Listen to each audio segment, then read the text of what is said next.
No, it's great to be here, and what a turnout. It's absolutely fantastic to see such a turnout for the United Ireland conference, which follows on from all of the other very successful conferences, whether it be in New York or San Francisco, Dublin, London, and indeed many other places. Absolutely magnificent turnout, and it does my heart good to see that people recognise that this is a real project which we can bring to fruition during the course of our lifetimes if we're intelligent and if we're smart and if we move forward in a decisive way to ensure that the aspirations of the people of Ireland are fulfilled within the lifetime of many of the people who are in this room. And it's been a very long and it's been a very hard road for many of us, and I didn't hear everything that Peter Kenneman said before I came in. I was outside, and we were with him on Monday night in Omagh in County Tyrone. I found it suffered terribly as a result of the actions of unrepresentative groups who were not prepared to accept the Good Friday Agreement and who felt that the best way forward for them was to try to plunge us all back into the past. And to go to Omagh and see hundreds of people inside the new Stroll Arts Theatre, and to hear that several hundred people couldn't actually get into the place, was hugely heartwarming. And it also was an answer to a number of questions that I'd been asked since my candidacy was announced. Why would you abandon the people of the North to come here to fight for the presidency of Ireland? And little do they know how much excitement there is in the North about the fact that I am a candidate for the presidency of my country. I want to be president of every one of Ireland's 32 counties.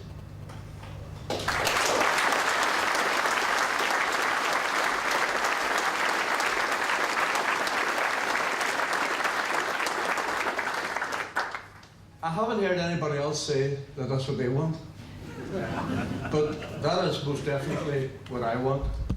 And you can be absolutely certain that the people of County Derry, of County Tyrone, of County Fermanagh, of County Armagh, of County Down and County Antrim certainly want me to be president of all of Ireland's 32 counties.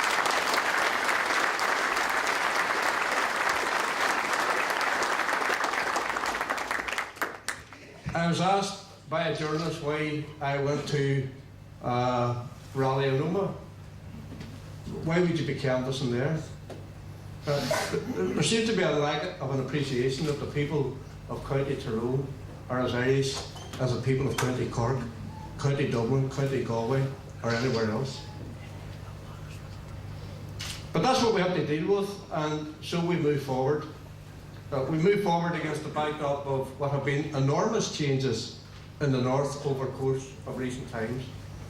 When I was 18 years of age, when the civil rights protests began in Derry and marchers were beaten off the streets, we had a situation where essentially the people of the Bogside and the Craigan and all of the other nationalist areas of the west bank of the Foyle were being treated as not just second but third class citizens in their own country. The city was gerrymandered. An overwhelmingly national city was controlled by a minority of unionists, and people marched on the streets, and for marching on the streets they were beaten off the streets. The biggest surprise that I got was that my father was on the march. My father was the quietest, most humblest person. He was also hugely religious. He went to Mass and communion every day of his life. And for me to find out that he was on that march was a big shock to my system. And of course, the marchers were met by brute force. The powers that be, both in London and Belfast, unionist sympathisers and unionist rulers, decided that the only way to deal with the civil rights protest was to beat people off the streets. And so we had the Battle of the Bogside, where virtually all of the citizens joined in. The RUC were defeated, and the British Army were brought in, and they then set about killing Desmond Beatty, Seamus Cusick. Sammy DeBenny was beaten in his own house and died later, before there was ever a shot fired by the IRA. Internment was introduced. Internees were taken away and brought to interrogation centres and tortured. And of course, Britain was found later guilty at the European Court of Human Rights for inhuman and degrading treatment. And the people of Derry and many others rose up, and on the 30th of January 1972, thousands and thousands of people marched in my city against the introduction of internment. And in a 20-minute period, the British Parachute Regiment shot 27 people, 14 of whom lost their lives. And I said in a number of engagements over the course of the last week or so that the people of Dublin burned down the British Embassy. We didn't have a British Embassy to burn down, but we had thousands of British soldiers on our streets, so what were we to do? We done the only thing that we could do to retain our dignity and to show those who were trying to repress us that we were not going to lie down under their brutality or their repression, and that we were going to stand and we were going to defend our people. And I think we were right to do it.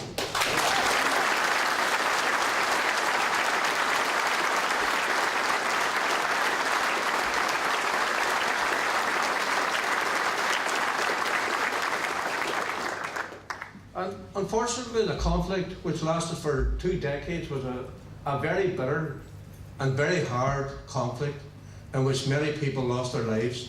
IRA volunteers, British soldiers, members of the RUC, UDR, innocent civilians in different circumstances lost their lives. And it was a terrible conflict. There was nothing glorious or happy about it at all. It was an awful, terrible place to be. And I said at the Bogside when I set off on my journey around Ireland's 32 counties that my heart still goes out to all of the relatives of all of those people who lost their lives. I think it is important that we remember that we're not just talking about our own losses and the people who were close to us. We're thinking about everybody, and we are totally and absolutely determined, as Gerry Adams and I were determined whenever the peace process began.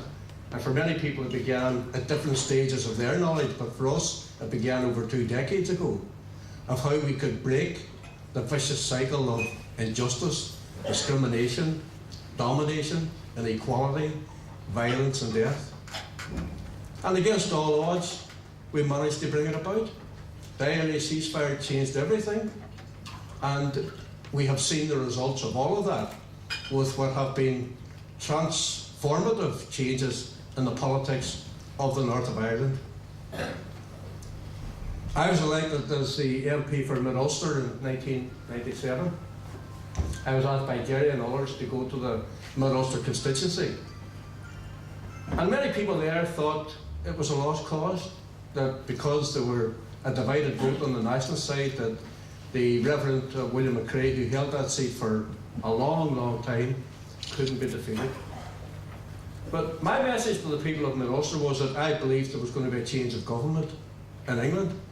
I believed that the Tories were going to lose, and I believed that there would be a new Labour government with people like Mulholland in it and Tony Blair, and that presented an opportunity for peace.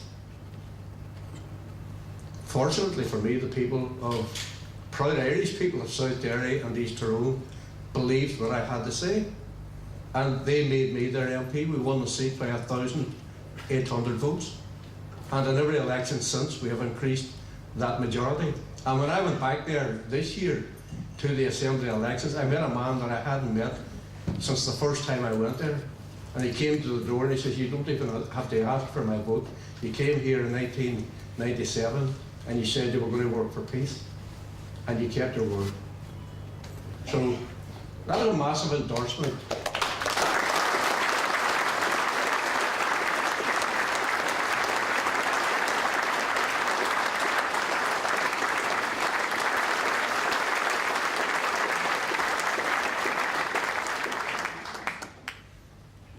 I know how things have changed and how all of our lives have changed as a result of that. My life, Peter Robinson's life, Ian Paisley's life, Gerry's life, and indeed everybody in the north. We've been through a situation which has been, I think, fairly incredible, where I can stand and say that when Ian Paisley took a decision to come into government, as a result of the efforts made to make that happen, he became a real peacemaker. And I absolutely respect that.